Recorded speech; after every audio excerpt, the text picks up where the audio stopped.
Assalamu alaikum everybody. My name is Amar Latif and I'm from Pakistan. Today I'm going to speak with you guys on the topic of scholarship. So I hope so. This session would be very informative and it would be very beneficial for you in the future. तो ये जो scholarship है ये ministry of education culture sports science and technology of Japan जो है ये offer करता है और इसके अंदर जो लेवल ऑफ स्टडी है वो under graduate masters PhD and training teachers के लिए है। तो अगर आप बैचलर्स के लिए बैचलर्स आपने क्लियर किया तो आप मास्टर्स के लिए ऑब्वियसली अप्लाई करेंगे और अगर आप मास्टर्स कर चुके हैं तो आप पीएचडी के लिए अप्लाई करेंगे। और जो ये ट्रेनिंग है ये ट्रेनिंग टीचर्स की होती है। फॉर एग्जांपल आप टीचर हैं, आप इंग्लिश के टीचर हैं, अगर आप ट्रेनिंग के लिए यहाँ आना चाहते हैं तो आप मैक्स स्कॉलरशिप के थ्रू आ सकते हैं। और अगर मैं बात करूँ कोर्सेज की तो यहाँ पे natural sciences, social sciences, engineering, medical, agriculture almost सभी तरह के कोर्सेज मैक्स ऑफर करता है। तो आपको बस ज़रूरत है कि आपका जो कोर्स है उससे रिलेटेड जो आपकी यूनिवर्सिटीज़ हैं आपको उन्हें टारगेट करना है। तो आपका ताल्लुक जिस भी कोर्स से होगा आप अगर इसको सर्च करेंगे तो आप अपनी जो डेजिग्नेटेड यूनिवर्सिटी है आप उसे आप ढूंढ लेंगे। और अगर मैं प्रोग्राम ड्यूरेशन की बात करूं तो नेक्स्ट पे जो अंडर ग्रेजुएट पे लोग आते हैं वो 4 से 5 साल का प्रोग्राम है। उसके बाद जो मास्टर्स के लिए लोग आते हैं उनका 2 से 3 साल का प्रोग्राम है और जो पीएचडी के लिए आते हैं उनका 3 से 4 साल का है। और तो जैसा कि मैंने आपको बताया कि ये स्कॉलरशिप बहुत प्रेस्टिजियस है, इसके साथ ही थोड़ी सी कम्प्लेक्स भी है। बाकी स्कॉलरशिप्स जो होती हैं उनका एक चैनल होता है, आपको एक चैनल के थ्रू अप्लाई करना होता है, लेकिन इसमें ऐसा नहीं है। इसमें 2 सेपरेट चैनल्स हैं और 2 मुख्तलिफ चैनल से मुराद आप ये समझ सकते हैं कि 2 मुख्तलिफ राहें हैं। आपको उन्हें एक को पिक करना होता है और आप फिर उस चैनल के थ्रू अप्लाई करते हैं। तो मैं कोशिश करूँगा कि मैं आपको दोनों चैनल जो हैं उन्हें आसान अल्फाज में समझा सकूं, बता सकूं और आपकी जो कन्फ्यूजन है वो क्लियर हो सकें। तो ये एक जनरल सा चैनल्स के बारे में था और अब हम स्टार्ट लेंगे एम्बेसी रिकमेंडेशन चैनल से। इसी के अंदर हम देखेंगे कि जो टाइमलाइन है और जो इसका एप्लीकेशन मेथड्स हैं वो किस तरह के हैं। तो सबसे पहले हमारे पास है एम्बेसी रिकमेंडेशन। तो सबसे पहले जो लोग ये मैक्स को जिन्होंने देखा है, जो इससे वाकिफ़ हैं, वो जानते होंगे कि मैक्स स्कॉलरशिप जो है वो जापान का है और इसके 2 चैनल्स मैं बता चुका हूँ। जो पहला चैनल मैं डिस्कस करने के लिए जा रहा हूँ वो है एम्बेसी रिकमेंडेशन। एम्बेसी रिकमेंडेशन में क्या होता है, इसका जो इंट्रोडक्शन अगर मैं आपके सामने रखूँ तो वो यूँ है कि आपके मुल्क में जापान की एम्बेसी है और वो जापान के ताउन के साथ, उनकी कोलैबोरेशन के साथ जो एम्बेसी रिकमेंडेशन चैनल है उसको लेकर चलती है। तो इसका जो सबसे पहले हम इसको देखते हैं कि इसकी डेडलाइन जो है वो पास हो गई है। जो 2024 की डेडलाइन है वो 26 मई थी, वो पास हो गई है। क्योंकि आप किसी भी स्कॉलरशिप के लिए अप्लाई कर रहे होते हैं तो आप सबसे पहले ये देखते हैं कि उसकी डेडलाइन क्या है, क्या मुझे अभी डॉक्यूमेंट्स स्टार्ट कर देने चाहिए या नहीं करने चाहिए। तो अनफॉर्चुनेटली आप जो 2024 के लिए है उसकी जो डेडलाइन है वो पास हो चुकी है एम्बेसी रिकमेंडेशन की। तो क्योंकि हर साल 26 मई जो है इसकी डेडलाइन होती है तो इस साल आप इसके ऊपर अप्लाई नहीं कर पाएंगे। लेकिन क्योंकि हमें आप अगर कोशिश करेंगे तो आप नेक्स्ट ईयर इसके लिए अप्लाई कर सकते हैं। तो उसके लिए मैं आपको इसका जो प्रोसेस टाइमलाइन है मैं वो बता देता हूँ कि वो ये होता किस तरह से है कि जो लोग इस साल नेक्स्ट ईयर नहीं उससे नेक्स्ट ईयर अप्लाई करना चाह रहे हैं तो उनके लिए उन्हें इस प्रोसेस टाइमलाइन का पता हो। तो मैं कोशिश करूंगा कि मैं आपको बिल्कुल आसान और सादा ज़बान में समझाने की कोशिश करूं कि आपको क्लियर हो बात। तो जैसा मैंने बताया कि इसकी डेडलाइन 26 मई होती है, तो इसकी जो एप्लीकेशन स्टार्ट होती है वो अप्रैल से मई के दरमियान होती है हर साल। तो call for application open at each Japanese diplomatic mission, submission of application documents. तो होता क्या है, सबसे पहले आपके पास आप मैक्स की जो वेबसाइट है मैक्स की वहाँ पे चेक कर सकते हैं या जो एम्बेसी की वेबसाइट है। फॉर एग्जाम्पल आप पाकिस्तान से मोस्टली लोग हमारे साथ जुड़ रहे हैं तो पाकिस्तान की जो जापान की जो एम्बेसी है वो इस्लामाबाद में है और जो उनका कॉन्सुलेट है वो कराची में भी है। तो इस्लामाबाद में जो उनकी एम्बेसी है उसकी वेबसाइट पे ये लोग अपडेट करते हैं कि जो आपकी एप्लीकेशंस हैं वो स्टार्ट हो गई हैं। तो हर साल अप्रैल से मई के दरमियान इनका एप्लीकेशन आपके सबमिशन का पीरियड स्टार्ट होता है। तो सब उस पीरियड के दौरान आपको एप्लीकेशन अपनी स्टार्ट करनी है, आपने अप्लाई करना है। तो अप्लाई करने का क्या तरीका है, अप्लाई करने के लिए आपको जो रिक्वायर्ड डॉक्यूमेंट्स हैं वो एम्बेसी को सेंड करने हैं बाय पोस्ट। तो यहाँ एक सवाल उठता है कि रिक्वायर्ड डॉक्यूमेंट्स कौन से हैं। उन रिक्वायर्ड डॉक्यूमेंट्स के बारे में मैं आगे जाके तफसील में बताऊंगा, क्योंकि पहले मैं आपके जो कन्फ्यूजन है इन चैनल्स को लेके कि एम्बेसी रिकमेंडेशन क्या होता है और यूनिवर्सिटी रिकमेंडेशन क्या होता है, पहले मैं उनको क्लियर करना चाह रहा हूँ। तो सबसे पहले आपने ये देख लिया कि अब हम ये मान के चलते हैं कि अगर हम अप्लाई कर रहे हैं, हमने 26 मई तक अपना जो हमारा डॉक्यूमेंट्स थे वो एम्बेसी को सेंड कर दिए। तो उसके बाद क्या होता है कि फर्स्ट स्क्रीनिंग होती है। फर्स्ट स्क्रीनिंग में क्या होता है कि वो आपके जो डॉक्यूमेंट्स हैं उनको स्क्रीन करते हैं, उनको चेक करते हैं कि उनके अंदर उन्हें लगता है कि आप एलिजिबल हैं, आपके डॉक्यूमेंट्स ऑथेंटिक हैं और आप सिलेक्ट होते हैं फर्स्ट स्क्रीनिंग में, तो वो आपको टेस्ट के लिए कॉल करते हैं। जी, तो वो आपको टेस्ट के लिए कॉल करते हैं एम्बेसी में। तो आपका एक रिटन टेस्ट होता है जो आप जाके इस्लामाबाद में एम्बेसी में वो टेस्ट देते हैं, और अगर आप वो टेस्ट क्लियर करते हैं तो फिर आपको इंटरव्यू की कॉल आती है। ये सारा प्रोसेस आप इसे फर्स्ट स्क्रीनिंग, ये जो सेकंड आपको बॉक्स नज़र आ रहा है, आप इसके अंदर देखेंगे कि अगर फर्स्ट स्क्रीनिंग आपने पास कर लेंगे तो आप वो जो आपका प्रोसेस है वो आपने इस सेकंड बॉक्स तक कंप्लीट कर लिया है। उसके बाद क्या होता है कि अब आपके पास फर्स्ट स्क्रीनिंग है, आप समझ लें कि सेमी सिलेक्टेड हैं, आपके पास फर्स्ट एक्सेप्टेंस आपको मिल गया है। उसके बाद आपको ये करना है कि हम मान लेते हैं कि आप में से आप एग्रीकल्चर से हैं मिसाल के तौर पर, तो अब आप अपनी एग्रीकल्चर से रिलेटेड जो यूनिवर्सिटीज़ हैं वो सर्च करेंगे, और आप उनमें से अपने जो आपके स्कॉलरशिप आपके जो प्रोफेसर्स हैं उन्हें कॉन्टैक्ट करेंगे और उनसे एक्सेप्टेंस लेने की ट्राई करेंगे। आप उन्हें मेल में ये बताएंगे कि मेरे पास एम्बेसी का एक्सेप्टेंस है, जो मुझे फंडिंग है वो एम्बेसी करेगी, लेकिन आपको मुझे अपनी लैब में एक्सेप्ट करना है एज अ स्टूडेंट, तो आपको एक एक्सेप्टेंस लेटर लेना पड़ता है। तो आप जब अगर वहाँ से आपको कोई भी प्रोफेसर मिलता है और आप उससे एक्सेप्टेंस लेटर ले लेते हैं, तो उसके बाद नेक्स्ट स्टेप स्टार्ट होता है submission placement reference application form. इस प्रोसेस के दौरान आप क्या करते हैं, आपका जो वो एक्सेप्टेंस लेटर है और जो बाकी तमाम डॉक्यूमेंट्स हैं वो आप एम्बेसी को सेंड करते हैं और उनको बताते हैं कि मैंने अपना एक प्रोस्पेक्टिव सुपरवाइजर जो है वो ढूंढ लिया है और अब मैं अपना जो मेरा प्रोसेस है इसको आगे चलाने के लिए तैयार हूँ। उसके बाद क्या होता है कि वो आपके डॉक्यूमेंट्स रिसीव कर लेती है एम्बेसी, और आपका सेकंड स्क्रीनिंग का जो प्रोसेस है वो स्टार्ट हो जाता है। सेकंड स्क्रीनिंग के अंदर क्या होता है कि जो आपने डॉक्यूमेंट्स, आपका एक्सेप्टेंस लेटर जो आपने एम्बेसी को सेंड किया है वो उसको चेक करते हैं, और उसके बाद आपकी जो यूनिवर्सिटी होती है, जो आपने जिसका एक्सेप्टेंस लेटर लिया होता है, उसमें आप उनका फिर प्रोसेस होता है, वो फिर आपको सिलेक्ट करते हैं उस यूनिवर्सिटी के लिए, और फिर आपको नोटिफिकेशन आ जाता है और जो सक्सेसफुल कैंडिडेट्स होते हैं वो फिर जबान चले जाते हैं और उनका वो आप समझ लें कि वो सक्सेसफुल हो जाते हैं। तो इस एम्बेसी रिकमेंडेशन के जो की पॉइंट्स हैं वो ये हैं कि इसमें आप 3 यूनिवर्सिटीज़ में अप्लाई कर सकते हैं। इससे ये मुराद है कि आपके पास जब आप फर्स्ट स्क्रीनिंग पास कर लेंगे तो अब आप 3 मुख्तलिफ सुपरवाइजर्स से एक्सेप्टेंस ले सकते हैं। आपके पास वाइडर अप्रोच होती है, आप वाइडली जो आपके एप्लीकेशन है आप उसको 3 मुख्तलिफ यूनिवर्सिटीज़ में अप्लाई कर सकते हैं, तो आपके पास बेटर चांसेस होते हैं।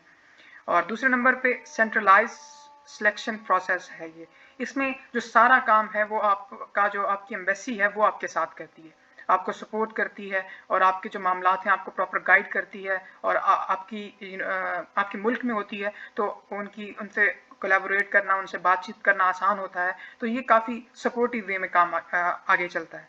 और थर्ड नंबर पे है पॉसिबली लॉन्गर प्रोसेसिंग टाइम। इसमें जैसा आप इस टाइमलाइन में देख सकते हैं, प्रोसेस टाइमलाइन जो मैंने आपके सामने ये चार्ट आपको दिखाया है, इसमें आप देखेंगे कि मई 2019 से, क्योंकि ये डेट्स पुरानी है लेकिन आप जो ईयर का है उसका अंदाज़ा लगाएं कि मई से एडमिशन का प्रोसेस स्टार्ट हो रहा है और नेक्स्ट ईयर के फेब में जाके उसके रिजल्ट आ रहे हैं, तो ये काफ़ी टाइम टेकिंग प्रोसेस है, तो इसके अंदर काफ़ी पेशेंस चाहिए होता है। तो ये इसके पॉइंट्स थे। तो एम्बेसी रिकमेंडेशन ये है। मैं एक जनरल से ओवरव्यू देता हूँ इसके लिए दोबारा, ताकि आपको क्लियर रहे हम जब आगे यूनिवर्सिटी रिकमेंडेशन के लिए जाएंगे। इस चैनल के थ्रू आप एम्बेसी के थ्रू अप्लाई करते हैं, एम्बेसी के आपको बुलाती है टेस्ट के लिए, आप जब टेस्ट क्वालिफाई करते हैं तो आपको इंटरव्यू की कॉल आती है, और जब आप इंटरव्यू क्वालिफाई करते हैं फिर आप एक सुपरवाइजर जो है उसे सर्च करते हैं, उससे एक्सेप्टेंस लेटर लेते हैं, और उसके बाद फिर आप दोबारा अपने डॉक्यूमेंट सेंड करते हैं और आपका जो प्रोसेस है वो कंप्लीट हो जाता है। ये था एम्बेसी रिकमेंडेशन। अब हमारे पास नेक्स्ट है यूनिवर्सिटी रिकमेंडेशन। इस चैनल में क्या होता है, इस चैनल की जो डेडलाइन है वो वेरी करती है यूनिवर्सिटी से यूनिवर्सिटी। फॉर एग्जाम्पल आप एग्रीकल्चर से हैं और आप एक यूनिवर्सिटी, टोक्यो एग्रीकल्चर यूनिवर्सिटी में अप्लाई कर रहे हैं, उसकी जो टाइमलाइन है एप्लीकेशन की वो डिफरेंट होगी। इस तरह जो ओकियामा यूनिवर्सिटी है, जो जिसका मैं स्टूडेंट हूँ, उनकी टाइमलाइन डिफरेंट होगी। तो आपको इंडिविजुअली एक यूनिवर्सिटी का जो डेडलाइन है उसको देखना है, उसको सर्च करना है। तो ये मोस्टली मैंने एक रफ एस्टिमेट दिया है, यहाँ पे आप देख सकते हैं कि दिसंबर से मार्च का एक टाइमलाइन है, उसके अंदर आपको मोस्टली यूनिवर्सिटीज़ के जो डेडलाइंस होती हैं वो इसी टाइम पीरियड के अंदर होती हैं। लेकिन बेहतर यही है कि आप जिस यूनिवर्सिटी को टारगेट कर रहे हैं, जिसके लिए अप्लाई कर रहे हैं, जो आपसे रिलेटेड यूनिवर्सिटी है, उसके साथ आप उसका जो टाइमलाइन है उसको खुद चेक करें, उसकी जो डेडलाइंस हैं उसको खुद चेक करें, उनसे पहले ही, उन डेडलाइन से पहले आप तैयार रहें। तो इसका भी हम प्रोसेस टाइमलाइन देख लेते हैं। इसका जो सबसे फर्स्ट प्रोसेस है, आपको किसी एम्बेसी से ताल्लुक नहीं करना, आपको जस्ट अपना एक सुपरवाइजर तलाश करना है। सुपरवाइजर तलाश करने से मुराद ये है कि आपको सुपरवाइजर से एक एक्सेप्टेंस लेना है। फॉर एग्जाम्पल आप मेडिकल से हैं या आपकी जो भी कंसर्न फील्ड है, आप उससे रिलेटेड सुपरवाइजर्स तलाश करेंगे। मैं आगे जाके आपको बताऊंगा कि आप कैसे सुपरवाइजर भी तलाश करेंगे। मैंने वो भी एक शॉर्ट सा मैंने बताना है आपको 2-3 जो तरीके हैं, ताकि आपके लिए काफ़ी हेल्पफुल रहेगा। लेकिन आपको सबसे पहले इस प्रोसेस में एक सुपरवाइजर, उनसे एक्सेप्टेंस लेना है। तो मान लेते हैं कि आपने एक्सेप्टेंस ले लिया। अब नेक्स्ट प्रोसेस क्या है, आपने सुपरवाइजर से एक्सेप्टेंस ले लिया। एक्सेप्टेंस लेने के बाद सुपरवाइजर ने ये कहा कि मैं आपको एज अ रिसर्च स्टूडेंट या as a master student accept करता हूँ, और उसके बाद फिर यूनिवर्सिटी की डेडलाइन होगी, जो एप्लीकेशन प्रोसेस है उस स्पेसिफिक यूनिवर्सिटी का जिसके वो प्रोफेसर थे। उस एप्लीकेशन प्रोसेस के अंदर आप अप्लाई करेंगे, आप अपने जो डॉक्यूमेंट्स हैं वो उनको ऑनलाइन सेंड करेंगे, बाज़ औक़ात बाय पोस्ट भी सेंड करने पड़ते हैं। तो लेकिन रिक्वायर्ड डॉक्यूमेंट्स कौन से हैं वो हम आगे जाके देखेंगे। तो उन रिक्वायर्ड डॉक्यूमेंट्स को आप बाय मेल या बाय पोस्ट, कुछ कंडीशंस में आपको बाय पोस्ट भी सेंड करना पड़ता है, तो आप प्रोफेसर को सेंड करते हैं। प्रोफेसर साथ उनका जो क्लरिकल डिपार्टमेंट होता है वो मिलके आपका जो एडमिशन है उसको आगे लेके चलाता है। तो सबसे पहले आप उस यूनिवर्सिटी में एडमिट होते हैं, आपका एडमिशन जो है वो उस यूनिवर्सिटी में होता है। लेकिन अभी आपकी फंडिंग क्लियर नहीं होती कि आपको फंड कौन करेगा। उस फंडिंग के लिए आपका जो सुपरवाइजर है वो आपको गाइड करता है और वो आपको मैक्स्ट के लिए अप्लाई करता है। मैक्स्ट जो हम पीछे देख चुके हैं, जो उनकी मिनिस्ट्री है, आपका फर्स्ट एडमिशन यूनिवर्सिटी में होगा, उसके बाद आपका जो सुपरवाइजर है वो आपको हेल्प करेगा मैक्स्ट के लिए अप्लाई करने के लिए, क्योंकि आपको जो फंडिंग है वो मैक्स्ट प्रोवाइड करता है। उसके बाद आप मैक्स्ट के लिए अप्लाई करते हैं और मैक्स्ट से अगर आप सिलेक्ट होते हैं तो फिर आप सक्सेसफुल हो जाते हैं और आपका जो ये प्रोसेस है ये कंप्लीट हो जाता है। और इसके दरमियान में ये है कि सबसे पहले आप जब सुपरवाइजर को मेल करेंगे तो सुपरवाइजर आपको इंटरव्यू के लिए कॉल करेगा। वो आपको जूम पे मीटिंग पे आपसे इंटरव्यू करेगा, आपसे रिसर्च प्रपोजल पे बात करेगा, आपसे भी कहेगा कि आपकी क्या रिसर्च इंटरेस्ट है, आप किस पे काम करना चाहते हैं। तो सबसे पहले ये इसमें होगा। उसके बाद जब आप यूनिवर्सिटी में सिलेक्ट हो जाएंगे तो जब आप नेक्स्ट के लिए अप्लाई करेंगे तो वहाँ उनकी जो कैबिनेट है वो भी आपके इंटरव्यू लेती है। तो आपको इसमें 2 दफ़ा इंटरव्यू देने पड़ सकते हैं। तो ये सारा यूनिवर्सिटी रिकमेंडेशन का प्रोसेस है। और नेक्स्ट इसके की पॉइंट्स देख लेते हैं कि इसके अंदर रिलेटिवली ज़्यादा सीट्स होती हैं, क्योंकि नेक्स्ट जो हमने देखा एम्बेसी रिकमेंडेशन वाला, वहाँ पे ऐसा है कि आपको एक कोटा है, पूरे पाकिस्तान से जो लोग हैं उन्होंने वहाँ अप्लाई करना है। वो मेरी नज़र में वो थोड़ा टफ होता है और आपको उस चैनल के थ्रू तभी जाना चाहिए जब आपकी सीजी पे काफ़ी स्ट्रांग हो, आपकी प्रोफाइल काफ़ी स्ट्रांग हो और आप श्योर हो कि मैं कम्पीट कर सकता हूँ पूरे पाकिस्तान के जो हमारे एप्लीकेंट्स हैं उनके साथ। तो जिनकी सीजी पे थोड़ी कम है या जिनकी प्रोफाइल थोड़ी सी वीक है, तो मैं उन्हें रिकमेंड ये करूँगा कि वो यूनिवर्सिटी रिकमेंडेशन के थ्रू यहाँ अप्लाई करें। उसके बाद है इंटीग्रेशन इनटू एकेडमिक कम्युनिटी। जब आप यूनिवर्सिटी रिकमेंडेशन के थ्रू अप्लाई करते हैं तो आपका एक इंटीग्रेशन होता है कि जो प्रोफेसर होता है वो आपको क्रेडिट के स्टाफ के साथ इंटीग्रेट करता है। उसके अलावा जो लैबमेट्स होते हैं उनसे भी आपका एक कनेक्शन होता है। तो आप कह सकते हैं कि आप उनकी रिसर्च के साथ कनेक्ट हो जाते हैं, तो वो आपके लिए आगे जाके काफ़ी हेल्पफुल हो जाता है। और इसी तरह यह है कि जब आप अपने सुपरवाइजर के साथ इंटरव्यू करते हैं तो आप उसके साथ रिसर्च पे बात करते हैं कि मैं इस रिसर्च में इंटरेस्टेड हूँ। आपका सुपरवाइजर आपको बताता है कि मैं फ़िलहाल ये इस टॉपिक पे रिसर्च कर रहा हूँ, और हमें आप रिसर्च को डिस्कस करते हैं, तो आपका जो मोटिव होता है वो ज़्यादा क्लियर हो जाता है। और उसके बाद है यहाँ पे वर्थ ऑफ एक्सेप्टेंस, जो थर्ड नंबर पे मैंने बताया। ऑब्वियस सी बात है कि जापान जैसे कंट्रीज में यहाँ पे इन्हें फंडिंग का तो इशू नहीं है, लेकिन एक्सेप्टेंस बहुत मैटर इसीलिए कर रहा होता है कि अगर आपको एक प्रोफेसर एक्सेप्ट करता है तो यहाँ की जो अथॉरिटीज़ हैं वो इस चीज़ को इसकी वर्थ को समझती हैं। मेरे अंदाजे के मुताबिक अगर आपको एक प्रोफेसर एक्सेप्ट कर रहा है तो अथॉरिटीज़ उस एक्सेप्टेंस की रिस्पेक्ट करती हैं, उसकी वर्थ को समझती हैं। तो ये काफ़ी वर्थ रखता है अगर आप एक सुपरवाइजर से एक्सेप्टेंस ले लेते हैं। तो ये हमारा यूनिवर्सिटी रिकमेंडेशन का चैनल था, जो मैंने कोशिश की मैं आपको क्लियरली बता पाऊँ। उसके बाद अब हम बात करेंगे तफसील से कि रिक्वायर्ड डॉक्यूमेंट्स कौन कौन से हैं। आपको यहाँ सबसे पहले नज़र आ रहा होगा कि नेक्स्ट एप्लीकेशन फॉर्म यहाँ आपको नंबर 1 पे है। मैं ट्राई करूँगा कि मैं आपको, लेकिन जब भी आप फिल करेंगे आप प्रॉपर गाइडेंस से, आप इसके लिए YouTube पे काफ़ी वीडियोस अवेलेबल हैं कि कैसे इसे फिल करना है। आप इसको स्टेप बाय स्टेप देखेंगे, क्योंकि यहाँ ऐसा होता है कि जब आप यूनिवर्सिटी में अप्लाई करते हैं या एम्बेसी में अप्लाई करते हैं तो आपके डॉक्यूमेंट्स इसी बेस पे सबसे पहले स्क्रीनिंग होती है कि आपका जो डाटा है वो ऑथेंटिक है, वो सही तरह से लिखा गया है। तो क्योंकि ये थोड़ा एक न्यू कंट्री है, उनका न्यू सेटअप है, न्यू एजुकेशन का उनका तरीका है, तो हम समझ नहीं पा रहे होते। तो उसके लिए प्रॉपर आपको गाइडेंस लेनी चाहिए। आप ये वीडियो देखें और उसके बाद फिर आपके जो डॉक्यूमेंट्स हैं उनको फिल करें। तो मैक्स एप्लीकेशन फॉर्म मैंने आपको दिखाया। उसके बाद हाईएस्ट डिग्री वेरीफाइड, इससे मुराद ये है कि जैसे मैं अपनी आपकी मिसाल आपके सामने मैंने रखी कि मैंने अगर बैचलर्स किया हुआ है तो मेरी जो हाईएस्ट डिग्री होगी वो बैचलर्स होगी, और जो बैचलर्स की डिग्री है वो यहाँ पे आएगी। और इसी तरह जिन लोगों ने मास्टर्स किया हुआ है वो अपनी हाईएस्ट डिग्री मास्टर्स मेंशन करेंगे और वो पीएचडी के लिए अप्लाई करेंगे। तो थर्ड नंबर पे आप देख पा रहे हैं कि हाईएस्ट डिग्री ट्रांसक्रिप्ट। तो यहाँ पे डिग्री के साथ जो ट्रांसक्रिप्ट, जो आपका स्कोर कार्ड होता है, जो आपका मार्क्स शीट जिसे हम कहते हैं, वो ट्रांसक्रिप्ट यहाँ पे आएगा। तो इसके साथ मैं आपको यहाँ पे अपनी टिप देना चाहूँगा कि वो आपके लिए काफ़ी हेल्पफुल रहेगा कि आप जो डिग्रीज और जो आपकी ट्रांसक्रिप्ट है उसको वेरीफाई करा लें। वेरीफाई कहाँ से कराएं कि जो आपकी डिग्री है वो आप जो आपकी HEC है उससे वेरीफाई कराएं, और आपकी जो ट्रांसक्रिप्ट है वो सबसे पहले आपकी यूनिवर्सिटी वेरीफाई करेगी और फिर HEC वेरीफाई करेगी। तो वो बहुत ज़्यादा हेल्पफुल रहता है कि आप कहीं भी कल को अप्लाई करते हैं, क्योंकि मैंने आपको बताया कि अब आप जब अप्लाई करेंगे तो वो आपको रीज़न नहीं बताते कि हम क्यों आपको रिजेक्ट कर रहे हैं। तो बेहतर यही है कि आपकी जो प्रोफाइल है आप उसको स्ट्रांग लेकर चलें और आप कोई मौका उनको ना दें कि वो इजीली आपको पिक आउट कर दें, वो आपको कहते हैं कि आप सिलेक्टेड नहीं है। तो आप उनको मौका ना दें, उनको टफ टाइम दें कि वो आपको सिलेक्ट करें।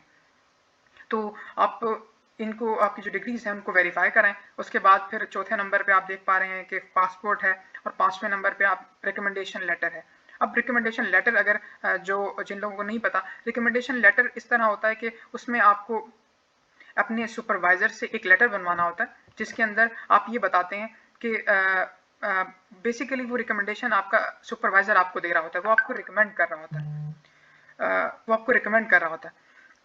रिकमेंडेशन लेटर में वो ये लिखता है कि ये जो स्टूडेंट है ये मेरे साथ 2 साल 3 साल से है, मैंने इसको सुपरवाइज किया है, इसकी रिसर्च कैपेबिलिटीज़ क्या हैं, इसकी पर्सनैलिटी क्या है। तो वो आपके बारे में आप कह सकते हैं कि आपकी तारीफ़ करनी होती है रिकमेंडेशन लेटर में। तो वो आपके जो सुपरवाइज़र हैं वो आपका एक रिकमेंडेशन लेटर बनाते हैं और वो आपको यहाँ इसे यूज़ करना होता है। तो बाज़ केसेस में यूनिवर्सिटी ये मांगती है कि आप एक इन्वेलप लें, उसको उसमें रिकमेंडेशन लेटर डालें और सील करें, और जो उसकी सील है वहाँ भी सुपरवाइज़र स्टैम्प करे ताकि इसमें कोई मैनिपुलेशन ना हो सके। तो ये भी आपने माइंड में रखना है कि आप जब भी अपने सुपरवाइज़र से रिकमेंडेशन लेटर लें और जब आप ये प्रोसेस कर रहे हो तो आप बेटर ये है कि आप उसको एक इन्वेलप में लेकर उसे सील करके वहाँ उसके सील पे स्टैम्प लगवाएं, क्योंकि बाज़ औक़ात ये रिकमेंडेशन ये रिक्वायरमेंट होती है। और 6 नंबर पे है करिकुलम विटे सीवी। इस सीवी का भी मेरे पास एक सैंपल है जो मैं आपको आगे जाके दिखाता हूँ। और उसके बाद हमारे पास फोटोग्राफ्स हैं। फोटोग्राफ्स आपने लेनी है वाइट मोस्टली बैकग्राउंड के साथ, और इसके अलावा field of study and research plan, वो भी मैं आपको दिखाता हूँ, 2 चीज़ें। और 9th नंबर पे है इंग्लिश लैंग्वेज प्रोफिशिएंसी सर्टिफिकेट। तो ये सर्टिफिकेट आपको आपकी यूनिवर्सिटी से मिल जाता है कि वो ये सर्टिफिकेट शो कर रहा होता है कि आपने जो बैचलर्स या आपकी जो तालीम है वो इंग्लिश मीडियम में हुई है, कि आपने जो भी आपका जो इंस्टीट्यूट है वहाँ का जो लैंग्वेज है वो इंग्लिश है। तो हम पाकिस्तान से, मेरी university the Islam university of Bahawalpur थी, तो वहाँ बल्कि मोस्टली यूनिवर्सिटी में इंग्लिश ही मीडियम है। तो हम इजीली आपको अगर ये बनवाना है तो आप क्लैरिकल डिपार्टमेंट जाएंगे और आप उन्हें कहेंगे कि मुझे लैंग्वेज प्रोफिशिएंसी सर्टिफिकेट चाहिए, तो वो आपको बना कर दे देंगे। तो आपको इसी की ही रिक्वायरमेंट है। लेकिन साथ ही आप देख पा रहे हैं कि IELTS is not compulsory but has worth. So ये एक ऐसी चीज़ है कि मैं जब भी मैं कहीं भी बात करता हूँ तो मैं यही बताता हूँ कि आप ये देखें कि आप compete कर रहे हैं। आप जो आपका जो इंग्लिश लैंग्वेज प्रोफिशिएंसी सर्टिफिकेट है वो आपको वो किसी के पास है, जो भी एप्लीकेंट है उन सब के पास है। आपको उनको स्क्रीन करना है, उस कंपटीशन से निकलना है, आपने फिल्टर लगाना है। लेट्स सपोज कि अगर एक कंप्यूटर है और वहाँ पे वो इस बेस पे ही पिक कर लेते हैं कि जिनका आइल्स है उनको पिक करना है, तो जो बाकी इंग्लिश लैंग्वेज प्रोफिशिएंसी सर्टिफिकेट वाले लोग होंगे वो पहले स्टेप से ही निकल जाएंगे। तो कंपटीशन में देर तक रहने के लिए मैं ये रिकमेंड करूंगा कि आप आइल्स की तैयारी करें। बहुत सिंपल सा है और एक वीक में आप इसकी तैयारी कर सकते हैं, और नहीं तो एक मंथ में एटलीस्ट आप कर सकते हैं। तो इसमें कोई ऐसी बात नहीं है, इंग्लिश है तो आप आइल्स की तैयारी करें, अपनी प्रोफाइल को स्ट्रॉन्ग करें। लास्ट नंबर पे है academic thesis, abstract and publications. तो आपने जो डिग्री में आप लास्ट में थीसिस करते हैं उसकी एक समरी, उसका एक एब्स्ट्रैक्ट होता है, अब वो एक पेज का होता है, और साथ आपकी जो पब्लिकेशन होती हैं वो आप पीडीएफ के अंदर इन्हें प्रोवाइड करते हैं।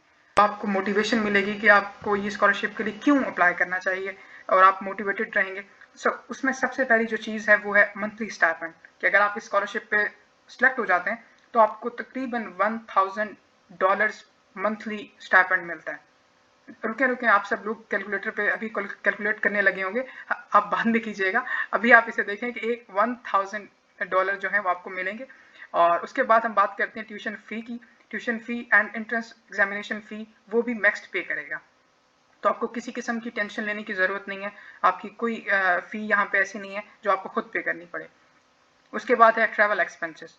ट्रैवल एक्सपेंसेस ये होंगे कि आपको 1 राउंड एयर फेयर जो है वो मैक्स प्रोवाइड करता है, कि आप जब पाकिस्तान से जापान आ रहे होंगे तो एक फ़्लाइट वो, और जब डिग्री कंप्लीट करके आप जापान से पाकिस्तान जा रहे होंगे तो वो एक फ़्लाइट होगी। तो ये एक राउंड जो एयर फेयर है ये भी मैक्स प्रोवाइड करता है। और उसके बाद जो डॉर्मेट्रीज हैं वो भी लो कॉस्ट पे स्टूडेंट्स को अवेलेबल होती हैं, उनमें भी आपको डिस्काउंट मिलता है। तो उनका जो रेंट है वो आपको देना तो अपने स्टाइपेंड से पड़ता है, लेकिन सॉरी, जो डॉर्मेट्रीज हैं वो भी जो लो कॉस्ट है उस पर अवेलेबल होती हैं। तो ये एक बहुत ही प्रेस्टिजियस स्कॉलरशिप है, हर लिहाज से आप बिल्कुल रिलैक्स आप इस पे रहते हैं, आपको किसी किस्म की टेंशन की ज़रूरत नहीं होती। और आप कुछ अगर आप किफ़ायत शारी से काम करें तो आप यहाँ सेव भी कर सकते हैं। तो उसके बाद अब हम बात करते हैं कि लाइफ इन जापान, कि अगर आप यहाँ पे आते हैं, आप सिलेक्ट हो जाते हैं तो आपकी लाइफ कैसी होगी। तो आप सब लोग जानते हैं, मुझे ये बताने की ज़रूरत नहीं है कि जापान के बारे में आप अपने इर्द गिर्द देखेंगे तो आपको जापान की प्रोडक्ट नज़र ना आए, ये हो नहीं सकता। गाड़ियों से लेकर cells, everything, mechanics, robotics, enemy जो देखते हैं सब उन्हें है कि जापान इन सब चीज़ों से घिरा हुआ है, एक ड्रीम कंट्री है। तो इन सब चीज़ों का पता है, लेकिन हर जगह पे उसके प्रॉज और कॉन्स भी होते हैं। तो अगर मैं प्रॉज की पहले बात करूं तो सबसे पहले कल्चर इमर्शन होता है, कि आप जब यहाँ पे आते हैं आप एक बहुत ही रिस्पेक्टेड जो एक इनका कल्चरल इन्वायरमेंट है उसे एक्सपीरियंस करते हैं। आप जापान में देखेंगे आपको सब जब भी ये लोग मिलते हैं ये बो करते हैं, सर झुकाते हैं, तो वो एक रिस्पेक्ट का भी होता है। आप अगर किसी कन्वीनियंट शॉप में जाएंगे तो वो आपको सुमिमासेन, मतलब एक बहुत रिस्पेक्टेड वे में आपको रिसीव करते हैं।